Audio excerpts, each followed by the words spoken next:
Hello and welcome to today's special podcast. I'm your host Tasveer Fatima, and I'm delighted to have you join us for this important conversation. As we conclude the month of zero discrimination, we bring you a discussion titled Voice of South Asian Minorities. Today, we aim to explore the lived realities, challenges, and resilience of minority women in South Asia while reflecting on how far we have come and how far we still need to go. I'm honored to be joined by Ms. Naumana Suleman, a distinguished human rights specialist and chairperson for Minority Women Forum. Thank you so much for being here today, Ms. Naumana. Pleasure. Thank you. Thanks for inviting me. To begin with, could you share a bit about your personal journey, like what experiences or moments in your life inspired you to become a social activist or for working for minority and women's rights? Yeah, it's a great question. I think my life since the beginning of my life on planet Earth. So the story of my life that shaped, my passion towards human rights and to work for the marginalized communities and specifically against discrimination. Any sort of discrimination. I was born and raised in Lahore. I grew up in Lahore, studied in Lahore, and then for some time I studied in America as well.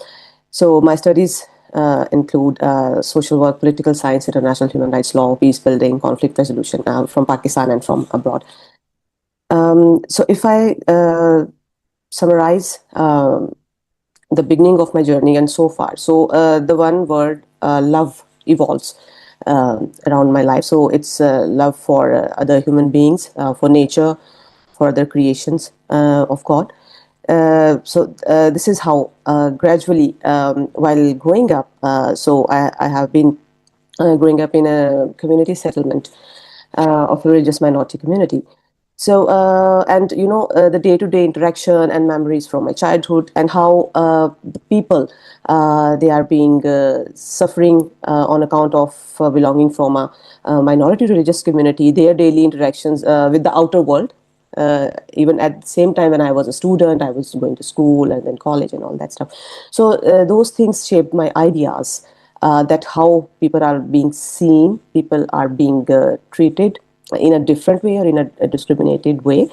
But I would say likewise, since my childhood, I had hope as well, because that was another experience at our household. My father's friends from the religious majority community who used to come at our place or stay at our place when they are visiting our city or they are here for any work.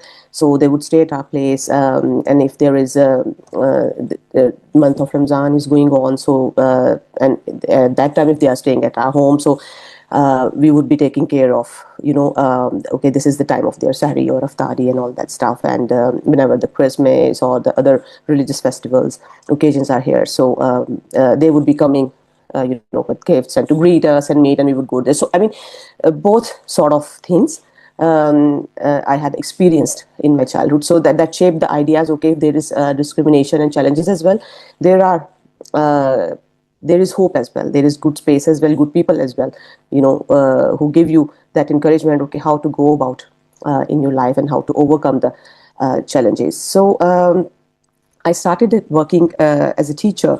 It was more than 26 years ago now. And simultaneously started my human rights activism. That was even before I started working professionally.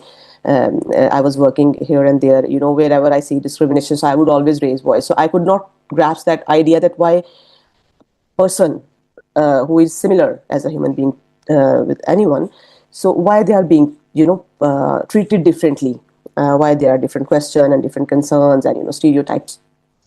So then I saw some, I personally faced sort of discrimination when I started working. And then I saw some children from minority communities at that institution, that school. They were also facing discrimination. So I took a stand against that violation of their rights. So these are the things that gradually shaped my human rights activism and strengthened my resolve to work against discrimination, to work for minorities or the marginalized communities, specifically in our region, minorities and women and children. And then if you go further, and it down, then women and children specifically from the minority communities. I mean, there are violations for women and children in the patriarchal society or the other things. But when you go to the minority community, then there is another layer of jeopardy for the women and children from minority communities. So I hope it answers in a quick way to your question. It rightfully did, and it was incredibly inspiring to learn about your journey and your personal experiences. So, in your interactions with minority women, what kinds of struggles or stories have stayed with you the most, and how have these experiences influenced your advocacy and research? So yes, my interaction with minority women, what uh, I have experienced that specifically in South Asian region while working in South Asian region. So you take any country, and in that country, any minority, and categorically, if I would say, a religious minority. So their conditions, their struggles, the violations of their rights, you will see the same sort of things. So its intensity can be different due to maybe sometimes of their social status, but it is very, very rare that they won't face any sort of discrimination on account of their belonging to a specific community.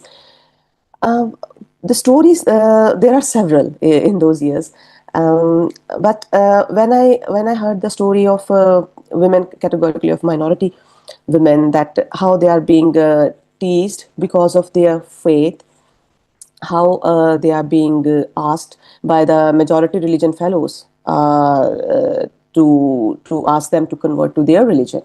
I mean, you see the things happening in our country. You see the things happening in our neighboring country. If I quote example, I mean, it was, if I remember correctly, back in 2017, there was a Hindu Jagran March in India, and that story was reported Indian Express, I guess, if I remember. It's a few years ago. So basically, what they did, they announced that they would,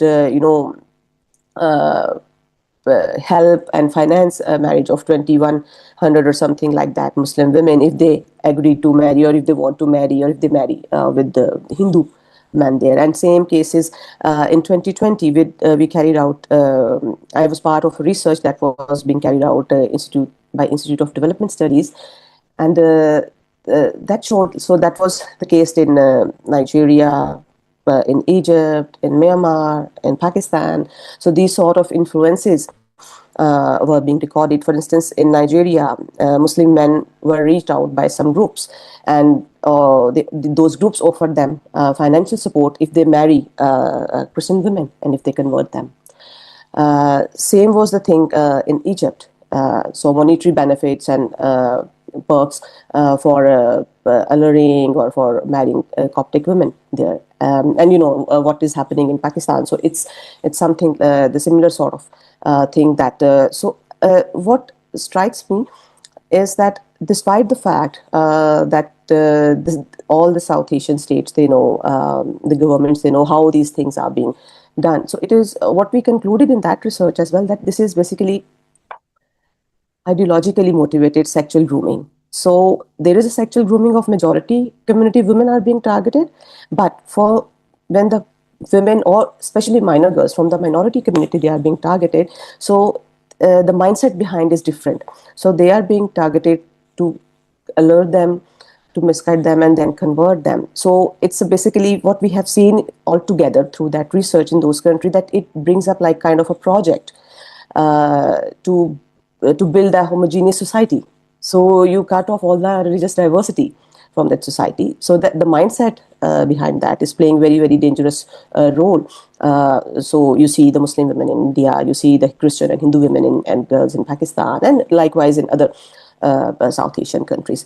So their day-to-day experience is something like, for instance, when I was doing that research, so women who have been working as a household helper, so they told that they are not being allowed to use the same utensils. Though their fellow workers who are at the same position with them, but they are from the majority community faith, they are being allowed to use the same utensils. They are being allowed to offer their prayers, but if that is their time, if they want to offer prayer, they are not being allowed to offer prayer in that same household. They are not being allowed to go to the kitchen. So even if they can cook, but they would not give them most of the time job of to cook something. They would ask them, okay, you are from the minority community, you can clean our toilets and you do the other household chores, but for the Muslim girls, women, they would give them job to go to the kitchen and do the cooking. And when that comes to their religious festivities and holidays, so on Eid, the Muslim household staff is given extra holidays, and we say Eidies, a kind of bonus, you can say. But when it comes to the Hindu or the Christian household staff, so it's very rare that they are being given that. And even if they want an extra leave, there is only one leave on the very specific religious festivity day of theirs, and then they are not allowed to have leave. And if they do, then they would cut that wage from their salary. And but simultaneously, when it comes to for the Eid celebrations, so when Muslim staff is on leave, so that Christian or Hindu staff would work and they would not being paid any extra money, that they are working in lieu of someone else.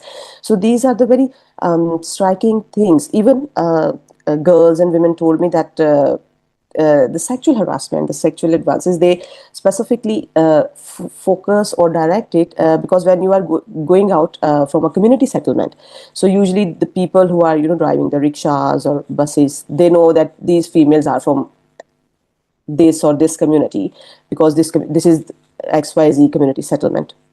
So what they told me, that if they would, if any male passenger is sitting in that rickshaw, so they won't ask him to switch the seat. So they would insist them to you sit beside them. But just after, hardly a kilometer away, there is another settlement, which is of majority community, of Muslim community settlement. But when there are passengers from that settlement, especially girls, women, so they would kind of, give them that leverage that if some male passenger is sitting, so they would change that passenger seat to give them that sort of comfort that they should not be, sitting with a stranger male.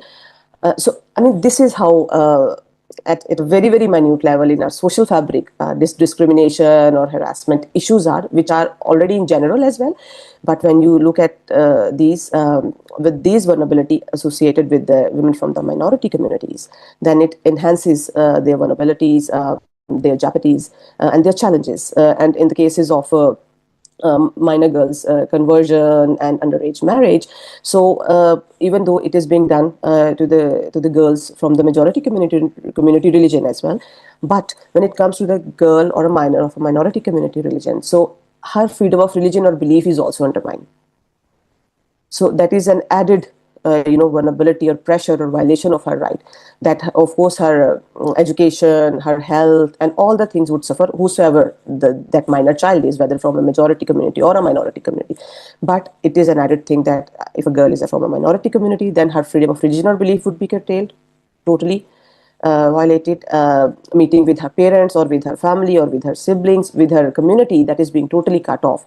So these are very, very harsh realities, I would say, that in addition that minority women and girls face, what are being faced in general by the majority community girls and women.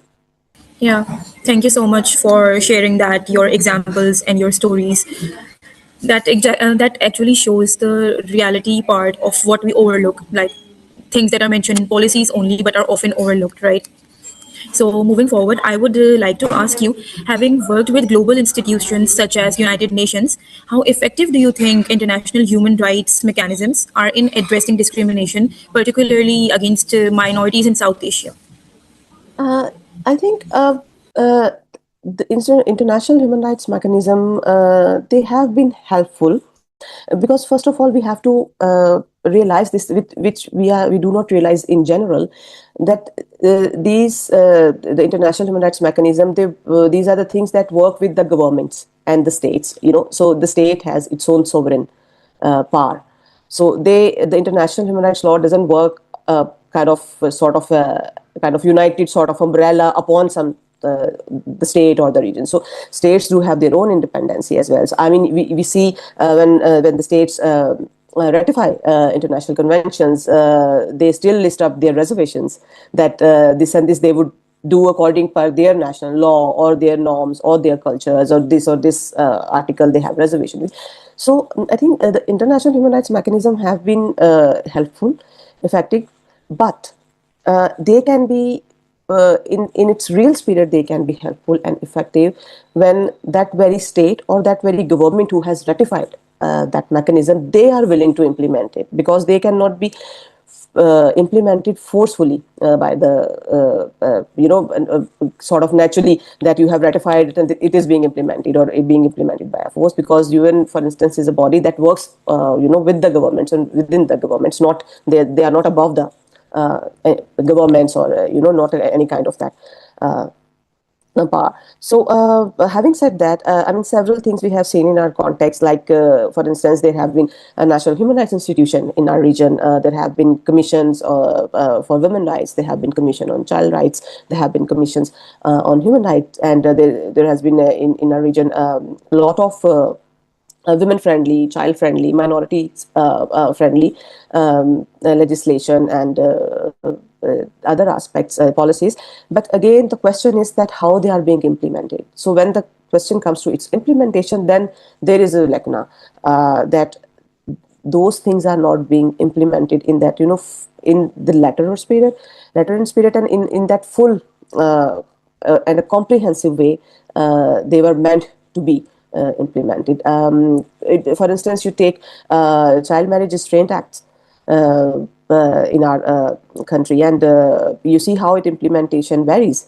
And the decisions of the courts are being influenced if the child is from a majority religious community or if a minor is from a minority religious community. We have seen these cases, and then the courts would interpret it not as per the civic law, but as per the interpretation under the guise of conversion, as per the interpretation of this Sharia law. So it's so its implementation is quite questionable. And then, of course, there are things which require further attention and I would say amendments as well. That, for instance, if a minor is being married, whatsoever coercive or so-called willful marriage or with consent, I mean, how can a child with the 12, 13 or 14 years of age can give so much, major life decisions consent?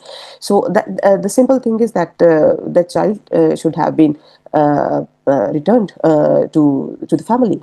But here our law lacks this sort of provisions. So of course there are the context requires that it should be amended, which is, I know, very challenging, keeping in view the context and the religious sentiments in South Asian communities. So that becomes very challenging for the families, specifically, and for the minors belonging to the minority communities. Rightly said. And now, as we move towards concluding our podcast, I would like to ask you, do you think there are any specific steps or measures that individuals like you who are working on the research and organizations like us, NGOs, can take to reach towards that goal for the minority women? Yes, I think definitely there are several things which can be done at a personal level. I mean, at one hand there is, of course, constitution of any country or laws and policies of the country. But there are several minor things that we can do at a personal level. And I personally think and believe that in any country, whatever the human rights violations are being occurring against the minority communities, definitely they also have the responsibility to raise voice against those human rights violations. But a major ounce of the responsibilities comes at the majority community there as well, because they are greater in number, they are well connected, they are socially integrated, they are politically integrated, they have more opportunities comparatively to the minority community. So, for instance, discrimination or religious bias is something which someone is not something someone has by birth. So this is how we learn it initially from our families. So how I told you, for instance, just recently in this interview, that house helpers from minority communities, they are being discriminated. So in that household, in that very household, when the owners of that household are discriminating any women or girl or male, or for any a member of minority community, that you cannot sit with us, you cannot eat with us, you cannot use the same utensils. So what kind of influence they are making upon their children? I mean, their children are watching that, so they would automatically learn it. Okay, this is how we have to treat a human being from a different community. So just imagine it otherwise, that if a child has witnessed at their household that any human being, whosoever their caste, creed, color, or faith group is, but they are being treated at an equal level. They are being treated with respect, with dignity. So we would, we would be bringing up different sort of a responsible human being, a responsible citizen. So when we do it at our home, in our communities, in our regular talks, person to person connectivity, so that shapes that mindset of our young generation. And then definitely, that damages our social fabric. So one, and it is, unfortunately, it is being quite drastically damaged at the moment, because of all these biases and discrimination and discriminatory laws or policies, or the discriminatory attitudes or bias mindset, which is being translated into discriminatory behavior.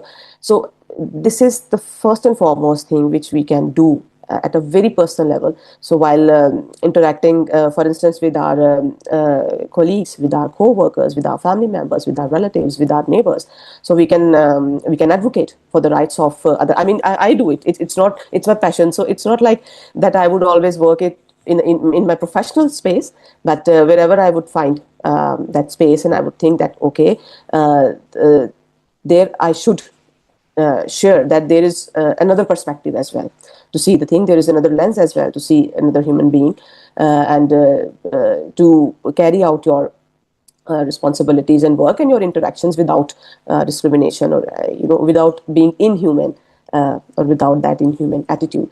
So at a personal level, definitely we can do that, and definitely, and beyond that, we can always keep advocating for the rights of the marginalized and vulnerable communities, with our elected members, with our parliamentarians, because we do cast our votes to them. So whenever there are elections, people usually do in election campaigns, so they would commit, we would work for the education, we would work for the etc., etc. So there a common person can, if they want to, but they can only do that once that very bias is being addressed at their, at the beginning of their childhood. When they are being kind of raised up with those biases and with those discriminatory ideas, then basically you give a very, I would say, good ground to the extremist elements to sow the extremism seeds, and then it transforms in a very, very destructive things that we have seen in our South Asian region.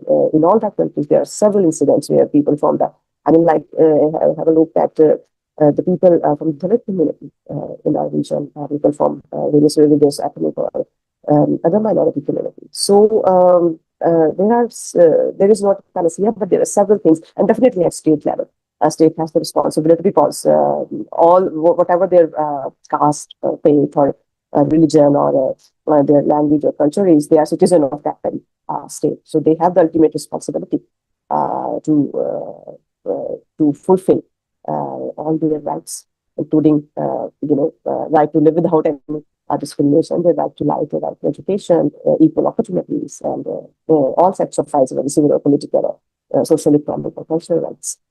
Yeah, thank you so much for sharing your insights, and I absolutely agree, actually. So let's wind up with the podcast. And thank you so much again for joining us today. Again, your work is truly impactful, and I hope it brings a change in what you are working for. So it has been a great and enlightening conversation. So, on this Zero Discrimination Day or month, let's not just reflect but commit to action in our own capacities. This is Tasveer Fatima Naqvi, signing off from the South Asia Research Institute for Minorities. Stay informed, stay compassionate, and continue to raise your voices, especially for those who cannot speak for themselves. See you soon, Naumana. Thank you so much for joining. Thank you so much, Tasveer.